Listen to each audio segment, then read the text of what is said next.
Hello everyone, good morning. आप सभी का बहुत बहुत स्वागत है दिशा पब्लिकेशन के यूट्यूब चैनल पर। Welcome all of you. तो उम्मीद करती हूँ कि आप लोग बढ़िया होंगे और आपके एग्जाम की प्रिपरेशन भी अच्छे ढंग से चल रही होगी।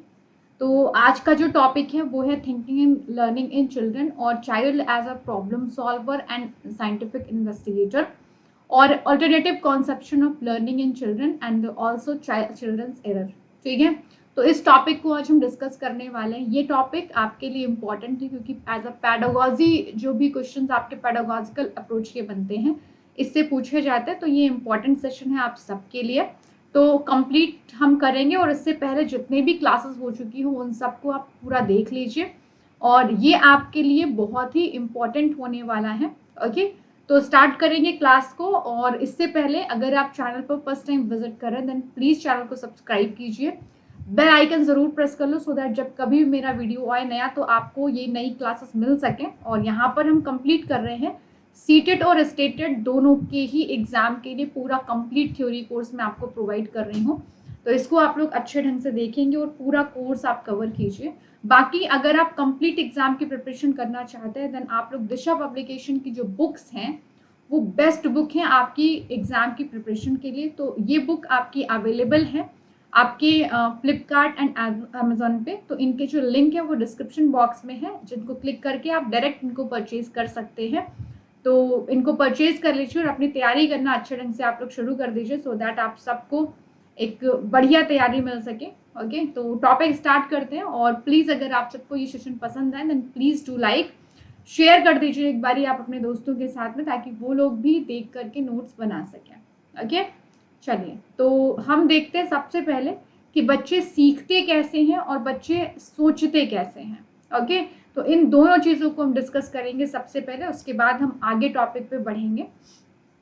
तो सबसे पहले हम बात करेंगे बच्चे कैसे सोचते हैं। देखिए, सबसे बड़ी बात तो जो सबसे बड़ा और सबसे पहला पॉइंट ये है कि हम कभी भी सोचते हैं या सीखते हैं हमेशा एक सीक्वेंस में हम सीखते हैं चीजों को। और सोचने के लिए हमेशा हमें दिमाग की आवश्यकता होती है। तो सोचना एक उच्च प्रकार की मानसिक प्रक्रिया है जो ज्ञान को संगठित करने में एक इम्पॉर्टेंट रोल प्ले करती है। ठीक है, मीन्स हमारी लर्निंग को अच्छा बनाने में, हमारे नॉलेज को ऑर्गेनाइज करने में, हमारे ज्ञान को प्रॉपर एक है ना सीक्वेंस में ऑर्गेनाइज करने के लिए हमारी थिंकिंग बहुत इंपॉर्टेंट है। इसलिए कभी ऐसा नहीं कि हम एक ही बार में किसी चीज को सीख जाएं या किसी चीज के बारे में एक ही बार में हम सीधा कॉन्सेप्ट डेवलप कर ले, नहीं। तो स्टेप बाय स्टेप हम धीरे धीरे करके अपनी थिंकिंग को क्रिएट करते हैं, डेवलप करते हैं। तो सबसे पहले एक बच्चे के सामने हमेशा कई सारी वस्तुएं होती हैं, कुछ प्रॉब्लम होती हैं, कुछ सिनेरियोज होते हैं। तो इनके माध्यम से वो सोचना शुरू करता है। इसलिए अब इनको जब वो देखेगा समझेगा तो कुछ अनुभव उसको वहां पर मिलेंगे। तो ये जो चिंतन होता है वो अनुभवजन्य होता है, मीन्स एक्सपीरियंस पर बेस्ड होता है। ओके, तो यहाँ पर एक बालक के समक्ष हमेशा कुछ वस्तुएं, समस्याएं, दृश्य, परिदृश्य वगैरह होते हैं और ये जो चिंतन आपका है वो अनुभवजन्य होता है, एक्सपीरियंस पर बेस्ड होता है।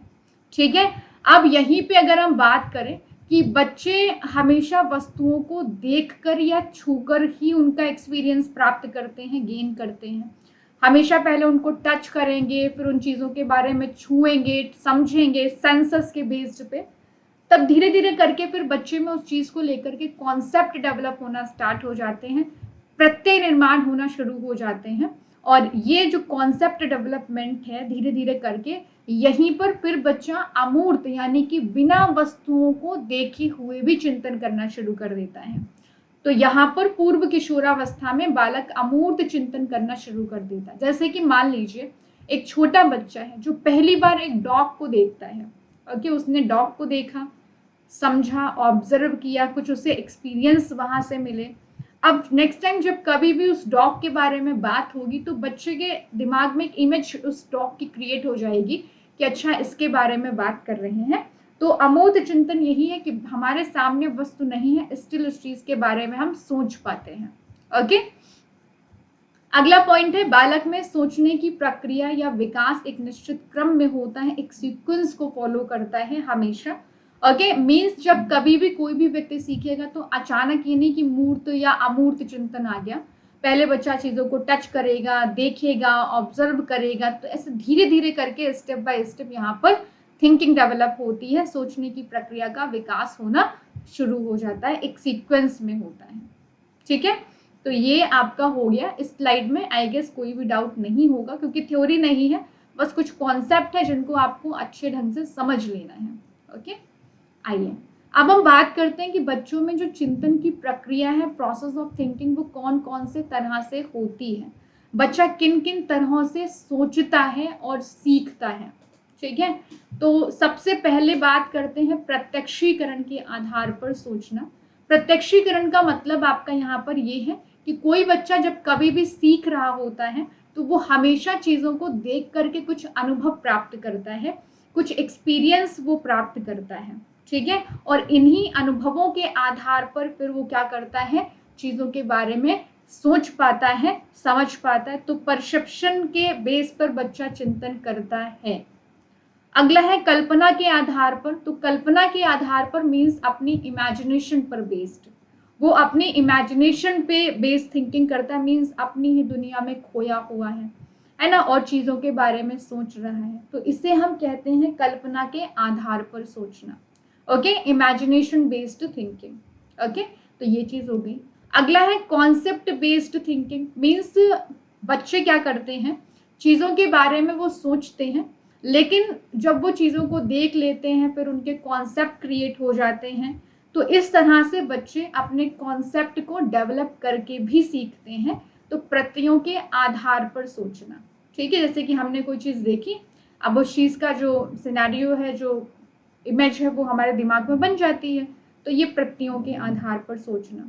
ठीक है, अगला पॉइंट है तर्क के आधार पर सोचना। कभी कभी हम अपना लॉजिक लगा करके भी सोचते हैं, जैसे कि ये चीज क्यों हो रही है, वैसे क्यों हो रहा है, ऐसे क्यों नहीं है ना। तो अपना लॉजिक लगा करके भी हम सोचते हैं कभी कभी। तो तर्कना के आधार पर सोचना, अब देखो कंफ्यूज होते हैं कि तर्क के आधार पर सोचना क्या है और तर्कना के आधार पर सोचना क्या है। तो तर्क के आधार पर हम जस्ट अपना एक लॉजिक लगाते हैं, लेकिन तर्कना के आधार पर हम जब सोचते हैं तो हमारी एक रीजनिंग होती है, मीन्स उस चीज को सोचने का एक हमारा पैटर्न होता है, एक तरीका होता है किसी चीज को ऊपर लॉजिक लगाने का। तो इसे हम कहते हैं तर्कना के आधार पर सोचना। ये दो तरह का आपका होता है, एक है आपका डिडक्टिव रीजनिंग और एक है आपका इंडक्टिव रीजनिंग। ठीक है, तो डिडक्टिव रीजनिंग के बारे में अगर हम बात करें, डिडक्टिव रीजनिंग में किसी चीज के बारे में जब हम सोचते हैं तो सबसे पहले जो भी नॉर्मल फैक्ट हैं, चीजें हैं, उनके नियम हैं, इनके बारे में हम पहले सोचते हैं और उसके बाद में हम जाते हैं उदाहरण की ओर, एग्जाम्पल की ओर जाते हैं। ठीक है, तो ये चीज होती है निगमनात्मक तर्कना में। अब अगर हम आगमनात्मक के बारे में बात करें तो आगमनात्मक में क्या होता है, इसमें पहले एग्जाम्पल लिए जाते हैं, उदाहरण लिए जाते हैं, और उसके बाद में फिर हम नियम की ओर बढ़ते हैं। ठीक है, रूल्स की तरफ हम बढ़ते हैं। पहले एग्जाम्पल लेंगे और फिर हम रूल्स की तरफ बढ़ते हैं। तो ये है आगमनात्मक तर्कना आपकी। ठीक है, अगला हम अपने एक्सपीरियंस के बेस्ड पर भी सोचते हैं, थिंक करते हैं, दिमाग लगाते हैं। तो अनुभव के आधार पर भी हम सोचते हैं। ठीक है, अगला है रुचि एवं जिज्ञासा के आधार पर सोचना, मीन्स अपने इंटरेस्ट और क्यूरियोसिटी के आधार पर भी हम सोचते हैं। जिस चीज में हमारा इंटरेस्ट होगा या जिस चीज में हमारी जिज्ञासा होगी, हम उन चीजों के बारे में सोचते हैं। ठीक है, अगला पॉइंट है अनुकरण के आधार पर सोचना, मीन्स हम दूसरों को नकल करते हैं और उनको हम देखते हैं और उसके आधार पर भी हम सोचते हैं। तो ये है अनुकरण के आधार पर सोचना। ठीक है, तो ये है बच्चों में चिंतन की प्रक्रिया कि भाई वो सोचते कैसे हैं, वो सीखते कैसे हैं। ठीक है, आइए अब हम बात करेंगे कि बच्चों में सोचने की योग्यता को बढ़ाने के कदम कौन से हो सकते हैं। मीन्स अगर बच्चों में हमें थिंकिंग की जो एबिलिटी है उसको डेवलप करना है तो वो कौन से तरीके हो सकते हैं उस एबिलिटी को डेवलप करने के। ठीक है, तो भाई सोचने के लिए प्रोत्साहित और प्रेरित करना, मीन्स हमेशा बच्चों को थिंकिंग के लिए, सोचने के लिए उन्हें मोटिवेट किया जाए, इनकरेज किया जाए, इंस्पायर किया जाए। ठीक है, तो सोचने के लिए उनको हम मोटिवेट करेंगे। अगला पॉइंट है इंटरेस्ट को डेवलप किया जाए। जब बच्चों के इंटरेस्ट डेवलप होंगे तो वो उन आधार पर फिर वो सोचेंगे, क्योंकि जिन चीज़ों में हमारा मन लगता है हम उन चीज़ों के बारे में सोचते हैं। तो हमेशा उनके इंटरेस्ट को डेवलप किया जाए। अगला है एज के अकॉर्डिंग उनको प्रॉब्लम सॉल्विंग स्किल सिखाई जाए, क्योंकि जब हम किसी प्रॉब्लम को सॉल्व कर रहे होते हैं, समस्या का समाधान कर रहे होते हैं, तब वहां पर हम चीज़ों के बारे में सोचते हैं और अलग अलग ढंग से हम सोचते हैं वहां पर। तो एज के अकॉर्डिंग प्रॉब्लम सॉल्विंग सिखाना। ठीक है। अगला है उत्तरदायित्व की भावना विकसित करके। मीन्स बच्चों के अंदर जब हम रिस्पॉन्सिबिलिटीज डेवलप करेंगे, वो रिस्पॉन्सिबिलिटीज के आधार पर सोचेंगे, तब यहाँ पर बच्चों में थिंकिंग पावर डेवलप होगी, उत्तरदायित्व की भावना का विकास होगा। ठीक है। तो ये कुछ पॉइंट थे, इनके थ्रू हम बच्चों की जो थिंकिंग एबिलिटी है उसको हम डेवलप कर सकते हैं, उसको हम क्रिएट कर सकते हैं। और ये सब चीजें हमें बच्चों में करनी चाहिए ताकि बच्चों की जो थिंकिंग है, जो सोच है, वो डेवलप हो सके। ठीक है। आइए अब हम बात करेंगे हाउ चिल्ड्रन लर्न। मीन्स बच्चे सीखते कैसे हैं। ओके, कि बच्चे किस तरह से सीखेंगे। तो भाई देखिए आकर के बच्चों के अधिगम में मीन्स लर्निंग में हमेशा पेरेंट्स का जो रोल होता है वो प्रोएक्टिव होता है, कभी भी न्यूट्रल या सेंसिटिव नहीं होता है। हमेशा बच्चों, क्योंकि बच्चे अपने पेरेंट्स को देखेंगे, उनको देख करके वो सीखते हैं। ओके, तो इसलिए हमेशा माता पिता का जो रोल होता है वो उनमें प्रोएक्टिव होता है। ओके, तो सेंसिटिव या न्यूट्रल नहीं होगा, क्योंकि बच्चे हमेशा उनको देख देख करके सीखते हैं। ठीक है। अगला पॉइंट है स्कूल के भीतर और बाहर दोनों जगहों पर सीखने की प्रक्रिया चलती रहनी चाहिए। मीन्स सिर्फ और सिर्फ बच्चा स्कूल से ही नहीं सीखता है, वो अपने आसपास की जगहों से भी सीखता है। ओके, आसपास की जगहों से भी सीखता है, लोगों को देखता है, ऑब्जर्व करता है, उनसे वो सीखता है। तो स्कूल के भीतर और बाहर दोनों जगहों पर सीखने की ये प्रोसेस चलती रहनी चाहिए, जारी रहनी चाहिए। ठीक है। और हमेशा बच्चे को रियल लाइफ के साथ में कनेक्ट करके पढ़ाना चाहिए। कभी भी आप बच्चे को पढ़ाएं तो रियलिटी के साथ में उसको पढ़ाएं, रियल लाइफ के साथ में जोड़ करके जब आप बच्चों को पढ़ाएंगे तो लर्निंग बेहतर होती है, वो और ज्यादा सीख पाते हैं। ठीक है। सीखने के अवसर प्रदान करके जब कभी भी आप बच्चे को सिखाएं तो हमेशा उसको लर्निंग अपॉर्चुनिटीज अवेलेबल कराएं, कि वहां पर वो खुद से एक्टिविटीज करके सीखें, क्योंकि इससे फिर सीखना परमानेंट होता है, स्थायी होता है। और सीखने में डाइवर्सिटी होनी चाहिए, विविधता होनी चाहिए। मीन्स जब कभी भी आप बच्चे को सिखाएंगे तो वहां पर आप अलग अलग तरहों से बच्चों को सिखाइए, डाइवर्सिटी होनी चाहिए वहां पर सीखने में। ठीक है। तो ये पॉइंट थे आपके बच्चे कैसे सीखते हैं उसके ऊपर। अब हम आगे बढ़ेंगे और आगे चलेंगे कि बच्चे स्कूल में फेल क्यों होते हैं। How and why boy fail in achieving school performance. क्या कारण है बच्चों के विद्यालय में फेल हो जाने का, तो इस पॉइंट को देखते हैं। देखिए आकर के हमारे स्कूल का अगर इन्वायरमेंट अच्छा नहीं है तो एक बच्चा फिर वहां पर फेल हो जाता है। ओके, अगर क्लैश कर रहे हैं, लड़ाई झगड़े हो रहे हैं, अच्छे से टीचर पढ़ा नहीं रहा है, तो फिर बच्चे फेल हो जाते हैं। हमारे घर का अगर माहौल अच्छा नहीं है तो भी बच्चे फिर फेल होने के चांसेस रहते हैं, हो जाते हैं। ठीक है। अगर हम प्रैक्टिस नहीं कर रहे, लैक ऑफ प्रैक्टिस है, इसलिए हमेशा कहती हूँ कि प्रैक्टिस बहुत जरूरी है। और प्रैक्टिस के लिए आप दिशा पब्लिकेशन की बेस्ट बुक है उनको परचेज कर सकते हैं, अपनी एग्जाम की प्रिपरेशन को और पुख्ता करने के लिए, इम्प्रूव करने के लिए। ओके, तो अभ्यास का अभाव अगर है तो भी हम फेल हो जाते हैं। हमारा सीखने में इंटरेस्ट ही नहीं है, क्यूरियोसिटी ही नहीं है सीखने में, तो ये एक रीजन भी हमारा हो जाता है फेल हो जाने का। हमारी हेल्थ अगर ठीक नहीं रहती है, हमारी, है ना, हम ठीक नहीं रहते हैं, अच्छा फील नहीं कर रहे हैं, तो फिर ये भी एक कारण हो जाता है हमारे फेल हो जाने का। हमारे क्लास का एनवायरनमेंट अगर अच्छा नहीं है तो भी ये एक रीजन होता है हमारे फेल हो जाने का। ठीक है। अगर हम सही टीचिंग मेथड को यूज नहीं कर रहे हैं तो ये भी हमारे रीजन होता है फेल हो जाने का, क्योंकि हमेशा शिक्षण विधियां ऐसी होनी चाहिए जिनसे बच्चा ऐसा सीखे कि जो परमानेंट हो, ये नहीं कि कुछ टाइम के लिए याद किया उसके बाद में फिर हम भूल गए, तो ऐसा नहीं होना चाहिए। अगला पॉइंट है बच्चों में मोटिवेशन और गाइडेंस की जब कमी होती है तब बच्चा फिर नहीं सीख पाता है। इसलिए हमेशा बच्चों को मोटिवेट करते रहना चाहिए और उनको गाइड करते रहना चाहिए ताकि बच्चा फेल ना हो। और कुछ बच्चे जो पढ़ाई के टाइम पे स्कूल से भाग जाते हैं, तो ये भी एक कारण हो जाता है बच्चे के फेल हो जाने का। तो ऐसी चीजें नहीं देखने को चाहिए, है ना, ऐसी चीजें नहीं होनी चाहिए ताकि बच्चा फेल होने से बचा रहे। ठीक है, अब बात करते हैं बच्चों के को फेल होने से रोकने के सुझाव क्या हो सकते हैं, मीन्स किस तरह से बच्चों को हम फेल होने से रोक सकते हैं। तो भाई पेरेंट्स का इन्वॉल्वमेंट होना चाहिए बच्चों के सीखने में। ओके, हमारे जो पेरेंट्स हैं उनका इन्वॉल्वमेंट होना चाहिए बच्चों के सीखने में हमेशा। उससे बच्चा सीख पाता है, क्योंकि जब बच्चा सीखेगा पेरेंट्स भी आगे आगे चीजों को करेंगे, है ना। तो इस तरह से बच्चा फिर वो सीखने की कोशिश करता है और वहां पर बच्चा वो सीखता है। ओके, अगला है बालकों में कौशल का विकास, मीन्स बच्चों में स्किल्स को डेवलप किया जाए। ठीक है, अगर हम बच्चों में स्किल्स को डेवलप करेंगे तो ये भी एक रीजन हो जाता है बच्चों के उनको हम फेल होने से रोक सकते हैं।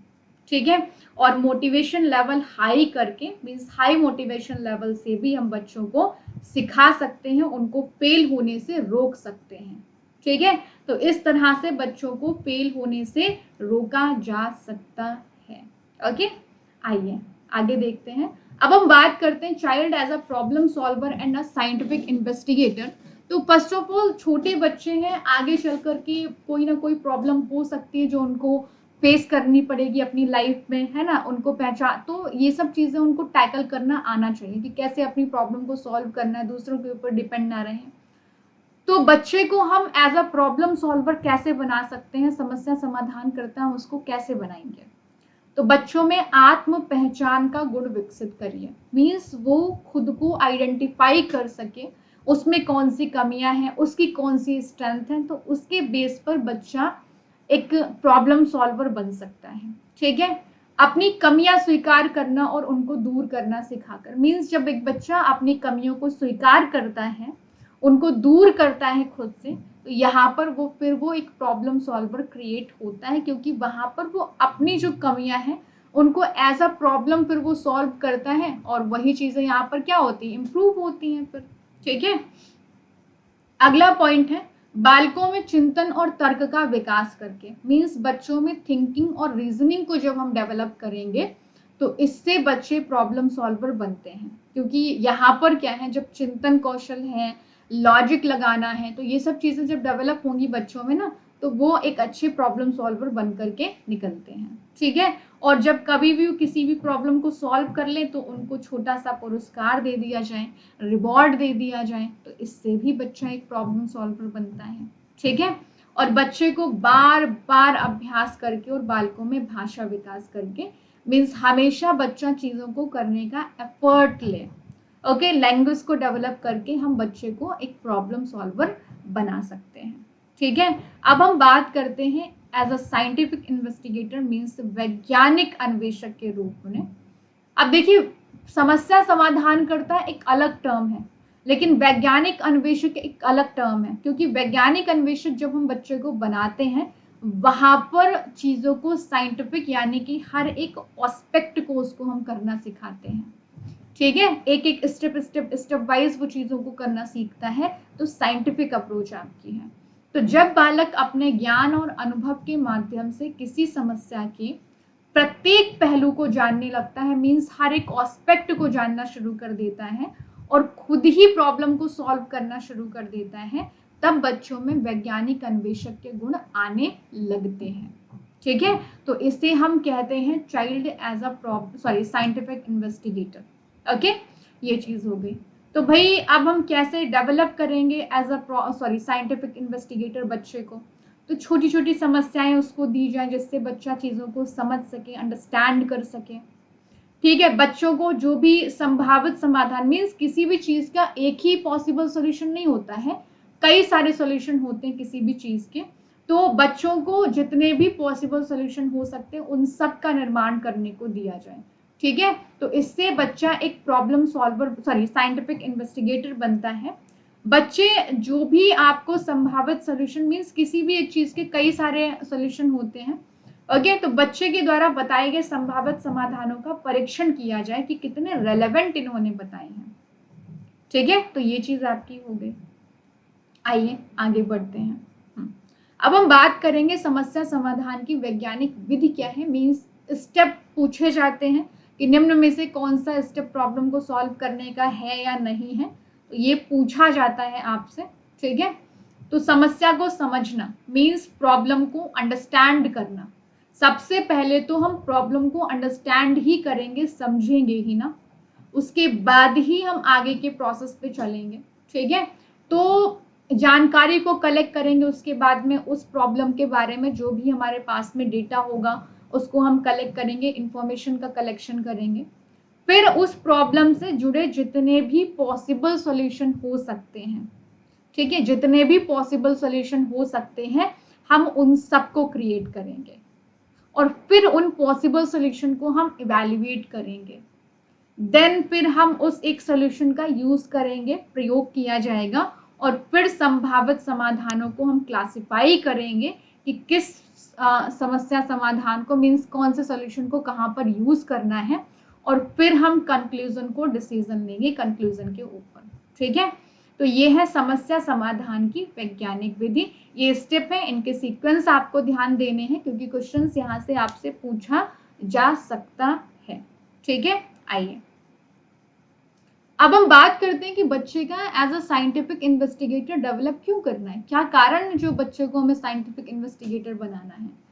तो देखिए, अगर के साइंटिफिक इन्वेस्टिगेटर बनाने के पीछे रीजन ये है कि बच्चा उन तरीकों को समझे जिससे वैज्ञानिक ज्ञान विकास हो, मीन्स साइंटिफिक नॉलेज बच्चे में डेवलप हो सके, तो ऐसी चीजों को वो समझ सके, ऐसी चीजों को वो अंडरस्टैंड कर सके। ठीक है, और अपने आप को स्थानिक और वैश्विक परिवेश के साथ में जोड़ सके, मीन्स लोकल और ग्लोबल दोनों लेवल पर बच्चा खुद को जोड़ सके। तो इसलिए भी हम बच्चे का एज अ साइंटिफिक इन्वेस्टिगेटर है ना डेवलप करना चाहते हैं। अगला है ईमानदारी, सत्यनिष्ठा, सहयोग, जीवन के प्रति सरोकार को समझें। तो इसका मतलब यहाँ पर आपका ये हो गया कि भाई जब साइंटिफिक इन्वेस्टिगेटर बनाएंगे बच्चे को, तो वो कुछ पैटर्न को फॉलो करेगा, कुछ चीजों को वो फॉलो करेगा। तो उसमें ऑनेस्टी होगी, सत्यनिष्ठा होगी, है ना, चीजों को उसी एक पैटर्न पे फॉलो करेगा, ये नहीं कि किसी के साथ में भी कोई बेईमानी कर रहा है तो एक स्टेप को फॉलो करेगा। ओके, कंसर्न उसका लाइफ के प्रति होगा। तो ये कुछ रीजन है आपके साइंटिफिक इन्वेस्टिगेटर एक बालक को बनाने का, और बच्चा खुद को रोजगार की दुनिया में स्थापित कर सकता है क्योंकि जब हमारे पास में थ्योरेटिकल नॉलेज होगा, हम साइंटिफिक इन्वेस्टिगेटर होंगे, तो हर जगह पर हम अपना एक लॉजिक लगा सकेंगे, हम चीजों को और अच्छे से कर सकेंगे। इसलिए हम बच्चे को साइंटिफिक इन्वेस्टिगेटर के गुण बच्चे में डेवलप करने की कोशिश करते हैं। ठीक है, तो ये तो यहाँ तक बात हो गई। अब अगर हम बात करें कि बच्चा किन किन तरहों से सीख सकता है, तो बच्चों के सीखने के कई सारे तरीके होते हैं। वो कभी कभी दूसरों को देख करके सीखते हैं, कभी कभी एकदम से ही वो चीजों को समझ लेते हैं, है ना, सूझ के एकदम से दिमाग की बत्ती जल गई और समझ गए उस चीज को। कभी कभी नकल करके सीखते हैं, कभी कभी अपने अनुभव के माध्यम से सीखते हैं, कभी कभी व्यवहार को देख करके बच्चा सीखता है। ओके, तो वो कैसे भी किसी भी तरह के से किसी भी मोड में बच्चा सीख लेता है। ओके, अब हम बात करते हैं errors as significant steps in learning process. Means सीखने की प्रक्रिया में त्रुटियों का क्या रोल है, जो गलतियां बच्चा करता है उसका क्या रोल है बच्चे के सीखने में। देखिए, ध्यान दीजिएगा कि कई बारी जब बच्चा गलती करता है तो ऐसा लगता है कि ये बच्चा बुद्धू है, बेवकूफ है, इसको कुछ आता नहीं है इसलिए ये गलतियां कर रहा है। ठीक है, जबकि ऐसा नहीं होता है। बच्चा गलतियां करता है उसका रीजन ये होता है क्योंकि वो शुरुआत में तो उसको नहीं पता है चीजों को, और ये वो गलतियां करेगा और गलतियां करके ही वो वहां पर सीख पाता है।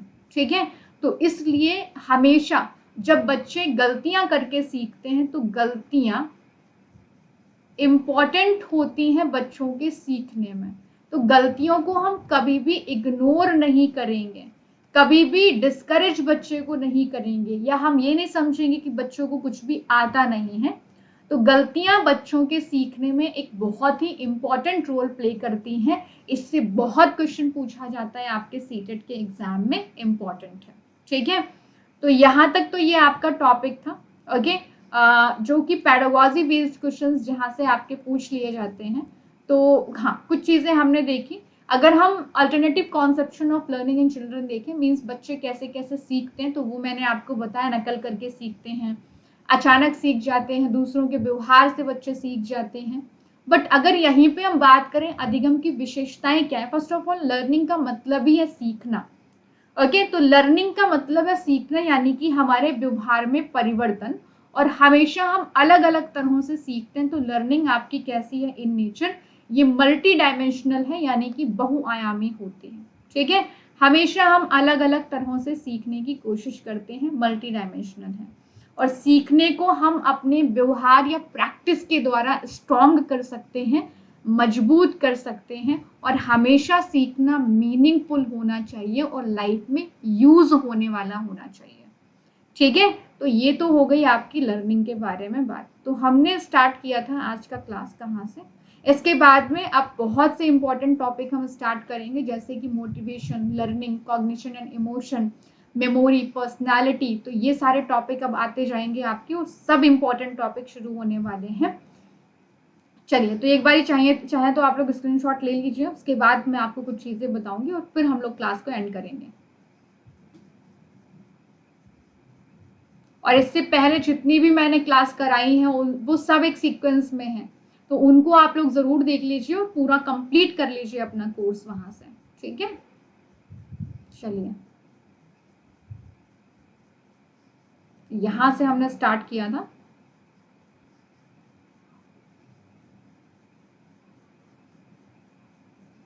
आप इनके नोट्स बनाओ, लास्ट टाइम पे आपको बहुत पढ़ने के काम आएंगे।